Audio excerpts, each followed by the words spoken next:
Hello good morning friends, welcome to Shahina's vlogs. ഇന്ന് നമുക്ക് എളുപ്പത്തിൽ എങ്ങനെ ഐസ്ക്രീം ഉണ്ടാക്കുന്നതെന്ന് നോക്കാം കേട്ടോ. അതിന് വേണ്ട ഇൻഗ്രീഡിയൻസ് ആണ് മെയിനായിട്ട്. നമുക്ക് പാൽ വേണം, പിന്നെ കുറച്ച് കസ്റ്റാർഡ് പൗഡർ വേണം, പിന്നെ പഞ്ചസാര.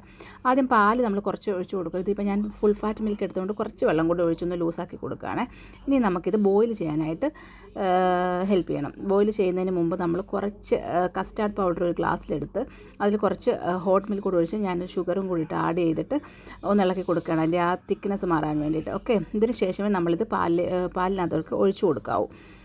പാലോട്ട് ഒഴിച്ച് കൊടുത്തിട്ട് നമ്മളത് തുടരെ ഇളക്കി കൊടുക്കണം. ഇളക്കി കൊടുക്കുമ്പോഴത്തേക്കും പാൽ കുറച്ച് തിക്കായിട്ട് കിട്ടും. പിന്നെ നമുക്ക് വേണമെങ്കിൽ ആവശ്യമായിട്ടുള്ള ഷുഗറും കൂടി ആഡ് ചെയ്ത് കൊടുക്കുക, എക്സ്ട്രാ ഷുഗർ. എന്നിട്ട് നമ്മളത് നല്ലപോലെ ബോയിൽ ചെയ്യിക്കണം. ഓക്കെ, ഇതിന് കൂടെ നമുക്ക് എന്തെങ്കിലും ഫ്ലേവർ വേണമെങ്കിൽ നിങ്ങൾക്ക് ക്രഷ്ഡ് ആയിട്ടുള്ള നട്ട്സ് ഇട്ട് കൊടുക്കാം. ഞാൻ കുറച്ച് ഏലയ്ക്ക മാത്രമാണ് ഇട്ട് കൊടുത്തത്.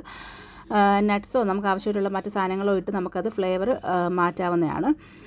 അതിനുശേഷം നന്നായി ഇളക്കി കൊടുക്കുക. നന്നായിട്ട് ഇളക്കിയിട്ട് കുറച്ചൊരു തിക്കാവുമ്പോഴത്തേക്ക് നമ്മൾ തണുത്തതിന് ശേഷം മിക്സിൻ്റെ ജാറിലിട്ടിട്ട് അത് നമ്മൾ നല്ലതായിട്ട് അടിച്ചെടുക്കുക. ശേഷം നമ്മൾ ഐസ്ക്രീമിന് വേണ്ട സ്കൂപ്പിനകത്തേക്ക് ഒഴിച്ചു കൊടുക്കുക.